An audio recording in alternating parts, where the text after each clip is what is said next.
Trade කරන කට්ටියට තියෙන ලොකුම ප්‍රශ්න තමයි මනි මැනේජ්මන්ට් එක කොහොමද කරන්න කියන එක. ඒ කියන්නේ අපේ account balance එකට අනුව අපි කොච්චරක් risk කරනවද, ඊට පස්සේ අපි කොච්චරක් risk to reward ratio එකක් තියාගන්නවද, මේ වගේ දේවල් ලොකු ප්‍රශ්න අපේ ට්‍රේඩ් කරන කට්ටියට සහ අපේ කට්ටිය ගොඩක් loss වෙන්න හේතුවත් අන්න ඒ reason එක. එතකොට මේ වීඩියෝ එකේ මම පෙන්වන්න යන්නේ කොහොමද account balance එක අනුව අපි risk කරන්නේ. එතකොට ඒ risk කරන එක, ඒ risk management එක කොහොමද කරන්නේ, risk reward ratio කොහොමද තියාගන්නේ, ඒකට හරියන්න strategy එකක් කොහොමද හොයාගන්නේ කියන කාරණාවන් කිහිපයම මම කතා කරන්න යනවා.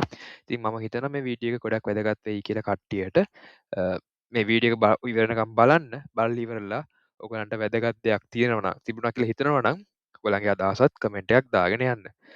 right. අපි හිතමු අපේ account balances තියෙනවා කියලා මෙන්න මේ value වලින්. හරි. එතකොට අපිට ඩොලර් 100ක account එකක් හෝ ඊට අඩු account එකක් තියෙනවා නම් අපිට maximum risk කරන්න පුළුවන් 5%යි. ඒ කියන්නේ ඩොලර් 5යි අපිට එක trade එකකට risk කරන්න පුළුවන්. එතකොට අපි එකට එක win rate එකක් හෝ එකට දෙක win rate එකක් තියාගන්න ඕනේ අනිවාර්යෙන්. lot size එක අපි දාන්නේ 0.01. එතකොට ඔයාට ඩොලර් 100ක account එකක් තිබ්බොත් ඔයාගේ maximum loss එක වෙන්නේ එක trade එකයි ඔයා දාන්නේ ඩොලර් 5යි ඔයා stop loss එක තියන්නේ. එතකොට trade එකයි ගන්න. එතකොට in case ඔයා හිතනවා එක trade එකක් loss වුණා කියලා. අපි හිතමු මෙහෙම example එකක් ගමුකෝ. අපි හිතමු අපි trade 10ක් ගන්නවා කියලා. ඒ trade 10න් අපි 5ක් place කරොත් හරි 5ක් stop loss වැදුනොත් ඉතුරු 5 මොනවා වෙයිද? අපි හිතමු අපි එකට එක win rate එක තියාගෙන ගියොත් trades 10ක් අරගෙන 5ක් loss වෙනවා 5ක් win කරනවා. එතකොට අපි එකට එක win rate එක ගියොත් අපි හිතමු ඩොලර් 5යි risk කරන්නේ. එතකොට අපි trade 10ක් දාලා මෙතනත් හදාගමුකෝ. මේක මට time අරන් කරනවා කට්ටියට පැහැදිලි වෙන්න. trend trades. එතකොට risk reward ratio එක එකට එකයි නම් 0.05න් දැම්මම trade වගේ loss එකක් එනවා ඩොලර් 25ක. ඒ වගේම තමයි loss එකක් එනවා ඩොලර් profit එකක් එනවා ඩොලර් 25ක. ඒ කියන්නේ ඔයාගේ 150යි win rate එක. හරි. win rate එක 150ක් තියෙන strategy එකක් න. ඔයා මේක ඇවිල්ලා 1 to 1 win rate එකක්නේ. අපි හිතමු 1 to 2 win rate එක තියාගත්තයි කියලා වගේ trade වල 1 to 2 win rate එකක් තිබ්බොත් ඔයාට overall ඩොලර් 50ක profit එකක් තියෙනවා. එතකොට ඔයා place කරන trade එක මම කියන එක පැහැදිලි හිතනවා ඩොලර් 5ක් loss කරනවා 105ක් loss කරලා තමයි trade එකක් දාන්නේ. එතකොට ඔයා අපි හිතමු 4000න් buy එකක් ගන්නවා. stop loss එක තියලා තියන්නේ 3995න්. ඊට පස්සේ ඔයාගේ stop loss hit වුණොත් ඒ වගේ trade 5ක් ඔයා 5ක් loss ඩොලර් 25ක් loss වෙනවා. හැබැයි 1 to 1 win rate එක තිබ්බොත් ඔයා ඩොලර් 25යි profit කරන්නේ. එතකොට ඔයාගේ total එක 0 වෙනවා. ඒ කියන්නේ ඔයාගේ තනිකර trades වල overall profit එක හරි loss එක හරි ගත්තොත් 0 තියෙන්නේ. හැබැයි ඔයා strategy එකක් back test කරලා හොයාගෙන එකට දෙක win rate එක run කරොත් ඔයාට තියෙනවා එකට දෙක win rate එක run කරනවා කියන්නේ overall ඔයා ඩොලර් 25ක් profit කරනවා at the end of the period. ඒ කියන්නේ ඔයා ට්‍රේඩ් 10ක් දාලා 5ක් loss වුණොත් ඩොලර් 25යි loss වෙන්නේ. හැබැයි ඒ 10 ඇතුලේ 1 to 1 win rate එක අරගෙන 1 to 1 win rate එක ගත්ත ඩොලර් 25යි profit කරන්නේ. ඒතර overall ඔයාගේ profit එකකුත් නැහැ loss එකකුත් නැහැ. හැබැයි 1 to 2 win rate එක ගත්තොත් ඔයාට overall ඩොලර් 25ක profit එකක් තියෙනවා. ඔයාගේ ට්‍රේඩ් 10 ඉවර වෙද්දී. එතකොට අපි හැම වෙලේම අඩුම තරමේ 1 to 2 win rate එකකින්වත් ට්‍රේඩ් කරන්න try එකක් දෙන්න ඕනේ. එතකොට තමයි අපිට හරි profit එකකට යන්න පුළුවන්. හරි. එතකොට ඩොලර් 200ක් තියෙන එක්කෙනෙක් නම් එයාට පුළුවන් 0.01න් ට්‍රේඩ්ස් දෙකක් ප්ලේස් කරන්න. එතකොට ඒකත් ස්ටොප් ලොස් එක $50ක් තමයි තියාගන්න ඕනේ. හැබැයි ඒ වගේ ස්ටොප් ලොස් එක අපි හිතමු 60ක් 70ක් යනවා නම් ඒත් එයාට එක ට්‍රේඩ් එකයි දාන්න පුළුවන්. විශේෂයෙන් මේ ඩොලර් 100ක account එකක් තියෙනවා කියලා කියන්නේ ටිකක් අමාරුයි. අඩුම ගානේ ඩොලර් 200ක්වත් තිබ්බොත් ඔයාට හොඳ ට්‍රේඩ්ස් එකක් ප්ලේස් කරගන්න පුළුවන්. හැබැයි ඩොලර් 100ට අඩුවෙන් account හදාගත්ත කට්ටියත් සෑහෙන ප්‍රොෆිට් කරලා තියෙනවා. හරියට රිස්ක් මැනේජ් කරලා මනි මැනේජ්මන්ට් එක හරියට කරලා සයිකොලොජි හදාගෙන ට්‍රේඩ් කරනවා. එතකොට ඩොලර් 200ක් තියෙන කෙනෙක් 105ක් ලොස් වුණාම එක ට්‍රේඩ් එකට යාලා ලොස් කරන්න පුළුවන් ලොස් වෙන්න පුළුවන් ට්‍රේඩ් 10යි. එතකොට රිස්ක් කරන්න පුළුවන් ඩොලර් 10යි. එතකොට 1 to 1 win rate එක 1 to 2 win rate එකට යන්න පුළුවන්. එතකොට මෙයා 0.01න් ට්‍රේඩ් දෙකක් ප්ලේස් කරලා ඔයා ට්‍රේඩ් 5ක් ලොස් වුණොත් ඔයාගේ ඕවරෝල් ඩොලර් 50යි ඔයාගේ ලොස් එක. මෙතනත් ඕවරෝල් ඩොලර් 50ක ප්‍රොෆිට් එකක් තියෙනවා. හැබැයි 1 to 2 win rate එක ගත්තොත් ඔයාගේ ඕවරෝල් ඩොලර් 100ක ප්‍රොෆිට් එකක් තියෙනවා. එතකොට ඕවරෝල් ඔයා 1 to 2 win rate එක තියාගත්තොත් ඔයාගේ ට්‍රේඩ් 10 ඇතුලේ ඔයා ට්‍රේඩ් 5ක් ලොස් වෙලා තිබ්බත් ඔයා ඩොලර් 50ක් ප්‍රොෆිට් කරලා තියෙන්නේ. ඒකයි මේ account balance එක වැඩි වෙන්න ඔයාගේ ට්‍රේඩ් දාන ප්‍රමාණය ලොට් එක වෙනස් වෙනවා. එතකොට ඔයාගේ overall profit එක වැඩි වෙනවා. අර අපි ගොඩක් කට්ටිය ලොස් වෙන ප්‍රධාන හේතුවක් තමයි ඩොලර් 100ක් දාලා ඒක ඩොලර් 10 දක්වන්න හදන මාසේ. හැබැයි එහෙම නෙමෙයි ඇත්තටම වෙන්න ඕනේ. ඩොලර් 10,000ක් තියාගෙන අපි මේ මාසයක් ඇතුළත ඩොලර් 500ක් හොයන්න try එකක් දුන්නොත් ඒක 500 ඩොලර් 1000 ඩොලර් ඩොලර් 10,000න් ඩොලර් 1000ක් හොයන්න try කරොත් තමයි අපිට හරියට සයිකොලොජි තියාගෙන ට්‍රේස් එක වින් කරන්න පුළුවන්. හැබැයි අපි මේ ෆස්ට් ෆේස් එක මේ ඉගෙන ගන්න ෆේස් එකේදී මෙන්න මේ විදිහට පොඩි account එකක් හදාගෙන හිමීට ට්‍රේඩ් කරා කියලා පාඩුවක් වෙන්නේ නැහැ. මොකද අපි ඉන්නේ මේක එක්ස්පීරියන්ස් කරන ෆේස් එකේනේ. ඔයා මේක එක්ස්පීරියන්ස් කරලා හොඳ ස්ට්‍රැටජි එකක් හොයාගෙන ඔයාට කන්ෆිඩන්ස් ලෙවල් එකට ආවම ඔයාට හොඳ කන්ෆිඩන්ට් එකක් ආවට පස්සේ ඔයාට පුළුවන් ලොකු ගාණක් ඉන්වෙස්ට් කරන්න. එතකන් මගේ රෙකමෙන්ඩේෂන් එක ඔයගොල්ලෝ ඉන්වෙස්ට් කරන්න එපා කියන එක. ඊට පස්සේ ඩොලර් 300ක් තියෙන එක්කෙනෙක්ට again 105ක් ක්ලොස් කරලා කියන්නේ ඩොලර් 15ක් ක්ලොස් කරලා 0.01න් එන්ට්‍රීස් 3ක් ගන්න පුළුවන්. ඒතර එයා ට්‍රේඩ් 5ක් ක්ලොස් වුණොත් ඩොලර් 15 ගානේ ඕවරෝල් ඩොලර් 75ක් එයාගේ ලොස් එකක් යනවා.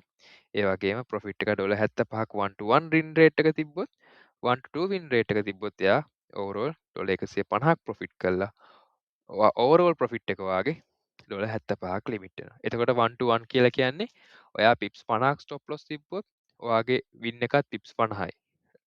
TP එකත් පිප්ස් 50යි. ඒ වගේම තමයි ඔයා පිප්ස් 50ක් ස්ටොප් ලොස් තියලා පිප්ස් 100ක් ප්‍රොෆිට් කරොත් ඔයාට 1 to 1 1 to 2 win rate එක ගන්න පුළුවන්. ඊට පස්සේ ඩොලර් 400ක් තියෙන එක්කෙනෙක්. ඩොලර් 400ක් තියෙන එක්කෙනෙක්ට පුළුවන් 0.01 ගානේ ට්‍රේඩ් 4ක් ප්ලේස් කරන්න පිප්ස් 50ක් ස්ටොප් ලොස් තියලා. එතකොට මේ අපි හිතමු ඔයා ස්ටොප් ලොස් එක ඩොලර් 400ක් තියෙන එක්කෙනෙක් ස්ටොප් ලොස් එක පිප්ස් 100ක් තියෙනවා කියලා. එතකොට ඔයාට එන්ට්‍රීස් 4ක් ගන්න බෑ. ඔයාට එන්ට්‍රීස් 2යි ගන්න පුළුවන්. මොකද මැක්සිමම් ලොස් එක ඔයාට යන්න පුළුවන් ඩොලර් 20යි එක ට්‍රේඩ් එකට. ඒකට හේතුව ඔයාගේ ඕවරෝල් account එක වොෂ් වෙන්න නම් ඔයා එන්ට්‍රීස් 20ක් එක දිගට ලොස් වෙන්න ඕනේ. ඔයා හරියට ස්ට්‍රැටජි එකක් හොයාගෙන සයිකොලොජි හරියට තියාගෙන ට්‍රේඩ් 20ක් ප්ලේස් කරොත් මට 100ට 200ක් නේ 110ක් ෂුවර් මේ ට්‍රේඩ් 20ම එකපාර ලොස් වෙන්නේ නැහැ. ඔයාට හොඳ ගේන් එකක් ගන්න පුළුවන්. ඒකයි මම 105ක් රිස්ක් කරන්න කියලා කියන්නේ. හරි මෙතන අපි ගත්තොත් එහෙම ඩොලර් 400ක් තියෙන එක අපි ට්‍රේඩ් 10ක් දැම්මොත් 10න් 5ක් ලොස් වුණොත් ඔයා ඩොලර් 100ක් ලොස් වෙනවා. මෙතන 100ක් ප්‍රොෆිට් වෙනවා. හැබැයි ඕවරෝල් ඔයා ඩොලර් 200ක් ප්‍රොෆිට් කරනවා. එතකොට ඕවරෝල් ඩොලර් 100ක ප්‍රොෆිට් එකක් තියෙනවා. ඊට පස්සේ මේ වගේ අපිට මේ chart එක මේ විදිහට හදාගන්න පුළුවන්. ඊට පස්සේ අපි ඩොලර් 1000ක එක්කෙනෙක්ට ගියොත් ඔයාලා බලන්න පුළුවන් ට්‍රේඩ් 10ක් දාලා ඔයාට 0.03න් ට්‍රේඩ් 3ක් ප්ලේස් කරන්න පුළුවන්. ඒ කියන්නේ 0.03 ට්‍රේඩ් 3ක් කියලා කියන්නේ ඕවරෝල් 0.09ක් වෙනවා. එතකොට 0.09 ඩොලර් 45 ඒවා 5ක් කියලා කියන්නේ 200යි 225යි. හරි. එතන මෙතන 225යි ලොස් එක එනවා ටෝටල් ඩොලර් 450ක ප්‍රොෆිට් එකක් එනවා එකට දෙක වින් රේට් ගියොත්. එතකොට ඩොලර් 450යි වගේ 5ක් ලොස් වෙනවා 450 250 කරනවාම ඒත් ඩොලර් 225ක ප්‍රොෆිට් එකක් ඕවරෝල් තියෙනවා. අපි හිතමු වාගේ ඩොලර් 1000ක් තියෙන එක්කෙනෙක් කියලා. $1000ක් තියෙනවා නම් ඔයාට පුළුවන් මේ $1000න් රිස්ක් කරන්න 0.03න් again entries 3යි ගන්නෙ. ඊට පස්සේ ඔන්න තව 0.01න් entry එකක් ගන්න පුළුවන්. හැබැයි එහෙම කරොත් ඔයාගේ chance එක තියෙන්නේ ඔය $250යි ඔයා profit වෙන්නේ loss වෙන්නේ overall. එතකොට ඒක එකට දෙක win rate එක තියාගෙන ගියොත් ඔයාට $500ක් හම්බ වෙනවා profit එක. overall profit එක $500න් $250ක් අඩු වුණොත්. ඒ කියන්නේ 50ක win rate එකක් තියාගෙන එකට දෙක වින් රේට් එකකට ඔයා යනවා. ඒ කියන්නේ 150යි ට්‍රේඩ් වලින් ඔයාගේ වින් සක්සස් වෙන්නේ. 150ක සක්සස් රේට් එකක් එකට දෙක වින් රේට් එකක්. එතකොට ඕවරෝල් $250ක් ප්‍රොෆිට් කරනවා. ඔයා හිතනවා සතියට කියලා මේ වෙන්නේ. ඔයාගේ එක සතියට ඔයාගේ account එකේ $1000ක් තියෙනවා. ෆස්ට් වීක් එකේ ඔයා 0.03 එන්ට්‍රීස් 3ක්. ඒ කියන්නේ 0.01න් එන්ට්‍රීස් එක 0.1න් එන්ට්‍රි වැටෙනවා කියලා හිතමු. එතකොට $50යි එක ට්‍රේඩ් එකට ලොස් වෙන්නේ. රිස්ක් කරන්නේ. $50ක් රිස්ක් කරාට පස්සේ ඔයාලට පුළුවන් $250ක ලොස් එකක් ගන්න ට්‍රේඩ් 5ක් ලොස් වුණොත්. හැබැයි ඒ 5 ප්‍රොෆිට් කරොත් එකට දෙක වින් රේට් එකේ ඕවරෝල් ඔයා $250ක් ප්‍රොෆිට් කළා. එතකොට ඔයා එක සතියකට මේ වැඩේ මේ විදිහට වුණොත් ඔයා මාසයක් ගත්තොත් සති 4ක් තියෙනවා. එතකොට ෆුල් වීක් එකට ෆුල් මන්ත් එකටම ඔයා 250ව 4ක් කියලා කියන්නේ ඔයා $1000ක් ප්‍රොෆිට් කළා. ඒ කියන්නේ ඔයාගේ account එක වගේ තව ගුණ එක වගේ account එක ගානම profit එකක් ඒ කියන්නේ ඔයාලට 100%ක win rate එකක් ඇවිල්ලා 100%ක gain එකක් ඇවිල්ලා ඔයාගේ account එකට ඔයා මේ විදිහට money management එක හරියට කරලා කරොත්. මේක ලොකු දෙයක් නෙමෙයි. දැන් කවුරු හරි බලන කෙනෙක් කියන්න පුළුවන් මේක අමාරුයිනේ කරන්න කියලා. මේ වැඩේ කරන්න අමාරු නෑ. මෙතන කරන්න අපිට අවශ්‍ය එකම දේ කියන්නේ හේතු කාරණා කිහිපයක් තියෙනවා මෙතනදී. අපේ කට්ටිය ගොඩක් ලොස් වෙන්න ප්‍රධාන හේතුවක් තමයි හරි එඩියුකේෂන් එකක් නැතුව, හරි ස්ට්‍රැටජි එකක් නැතුව ට්‍රේඩ් ප්ලේස් කරනවා විශේෂයෙන් ස්ටොප් ලොස් එකක් තියන්නේ නැතුව. මේක තමයි මමත් මගේ හිස්ටරි එකේ මම ලොස් වෙන්න ප්‍රධාන හේතුව. එක්කෝ අපි ස්ටොප් ලොස් එකක් දාලා ට්‍රේඩ් කරොත් එක්කෝ අපි ට්‍රේඩ් එකෙන් ඉගෙන ගන්නවා කරපු වැරද්ද. අපි ස්ටොප් ලොස් එකක් නැතුව ට්‍රේඩ් කළා එක account එක ට්‍රේඩ් එකේ මුළු account එකම ලොස් වුණොත් අපි සම්පූර්ණයෙන් කිසිම දෙයක් ඉගෙන ගන්නෙත් නැතුව අපි තනිකර නිකං බොරුවට ලොස් වෙලා යනවා. ඒක නිසා මේ රිස්ක් මේ මනි මැනේජ්මන්ට් ප්‍රොසෙස් එක ෆලෝ කරන්න. හැබැයි මේක ෆලෝ කරාට මදි. ඔයාට හොඳ ස්ට්‍රැටජි එකක් තියෙන්න ඕනේ අඩුම ගානේ එකට දෙක වින් රේට් එක. ඔයා හිතනවා පිප්ස් 30ක් නම් ස්ටොප් ලොස් තියන්නේ අඩුම ගානේ ඔයාට පිප්ස් 60කවත් ප්‍රොෆිට් එකක් තියෙනවා. ඒ කියන්නේ මොකද අපි මේ ට්‍රේඩින් වල ඉන්නවානේ ටයිප් තුනක් ස්කැල්පර්ස්ලා ඉන්නවා, ඩේ ට්‍රේඩර්ස්ලා ඉන්නවා, ස්විං ට්‍රේඩර්ස්ලා ඉන්නවා. එතකොට ඔයා මොන වර්ගයේ ට්‍රේඩර් කෙනෙක් වුණත් ඔයාට අනිවාර්යෙන් අඩුම එකට එක වින් රේට් එකක් තියෙන්න ඕනේ. අනිත් එක තමයි මම දැක්ක ගොඩක් ට්‍රේඩ් ගන්න කට්ටියගේ ලොස් වෙන ප්‍රධාන හේතුව මෙයාගේ ස්ටොප් ලොස් එක $50යි තියෙන්නේ. හැබැයි ප්‍රොෆිට් වේගෙන එනකොටම $1 $2 ඔයා එන්ට්‍රීස් ගලවනවා. කවදාකවත් ඒ මෝඩ වැඩේ කරන්න එපා. ඔයාට එකට දෙක වින් රේට් එක යන්න ඕන නම් එකට එක ආවම පුළුවන් නම් බී කරලා තියාගන්න. ඒක තමයි රිස්ක් මැනේජ්මන්ට් කරනවා කියලා කියන්නේ. හරි. එතකොට අනිත් එක තමයි දැන් පළවෙනි කාරණාව ඔයාට හොඳ ස්ට්‍රැටජි එකක් හොයාගන්න. මේකත් හොඳට ඔලුවට දාගන්නකො. හොඳ ස්ට්‍රැටජි එකක් තියෙන්න ඕනේ. හරි. ෆස්ට් තිං. අනිත් එක තමයි ඔයාගේ මනි මැනේජ්මන්ට් එක හොඳට තියෙන්න ඕනේ. අනිත් වැදගත් කාරණාව තමයි ඔයාට පුළුවන් වෙන්න ඕනේ හොඳ මෙන්ටැලිටි එකක් තියාගන්න. ඒක අපි කියනවා සයිකොලොජි කියලා. හොඳ සයිකොලොජි එකක් තියාගන්න ඕනේ. ඒ කියන්නේ ඔයා එක ස්ටොප් ලොස් එකක් වැදුනොත් ඔයාට පුළුවන් වෙන්න ඕනේ දෙවනි ස්ටොප් ලොස් එක වැදිද්දි මාකට් එකෙන් අයින් වෙන. ඒ කියන්නේ දවසකට ඔයාට මැක්සිමම් ලොස් per day අනිවාර්යෙන් ඔයාට තියෙන්න ඕනේ එක්කෝ $100ක් එකෙන් නම් මැක්සිමම් $10. මොකද ඔයා ඒක කන්ටිනියු කරොත් ඔයා ඒ ලොස් එක රිකවර් කරන්න කියලා try කරොත් එහෙම ඔයා ඕවරෝල් දවසම ඉවර කරගන්නේ ඔයාගේ account එකක් නැති කරන. ඒ හින්දා මැක්සිමම් ලොස් එක ට්‍රේඩ් දෙකයි නම් ඒ දෙකෙන් පස්සේ ට්‍රේඩ් කරන්න යන්න එපා. ඒක ලොකුවට බලපානවා ඔයාගේ account එක වොෂ් වෙලා යන්න. ඊට පස්සේ මැක්සිමම් ප්‍රොෆිට් එක.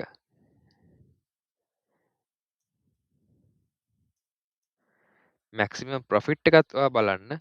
ඔයාට ට්‍රේඩ් 2යි නම් පිප්ස් ගාණක් තියාගන්න. පිප්ස් 200යි නම් පිප් 200 ගැහුවා මාකට් එකෙන් අයින් වෙලා ගිහිල්ලා එක්ක ජිම් එකට හරි ගිහිල්ලා පොඩ්ඩක් ඔයා පොඩි රෙස්ට් එකක් පොඩ්ඩක් රෙස්ට් කරන්න. මොකද ඒක වටිනවා. ඒතර ට්‍රේඩර් කෙනෙක් කියලා කියන්නේ ජොබ් එක කියන්නේ බිස්නස් එකක් කරනවා වගේ ඔයාට අනිවාර්යෙන් මයින්ඩ් රිලැක්සේෂන් එකක් තියෙන්න ඕනේ. එතකොට ඔයා කරන කැමති දෙයක් සින්දු කියන්න පුළුවන්, ජිම් එකට යන්න පුළුවන්, ගිම් එකේ වර්ක්අවුට් කරන්න පුළුවන්, මූවි එකක් බලන්න පුළුවන්. ඒ වගේ මයින්ඩ් රිලැක්සේෂන් මයින්ඩ් තෙරපිස් ඔයා තියෙන්න ඕනේ.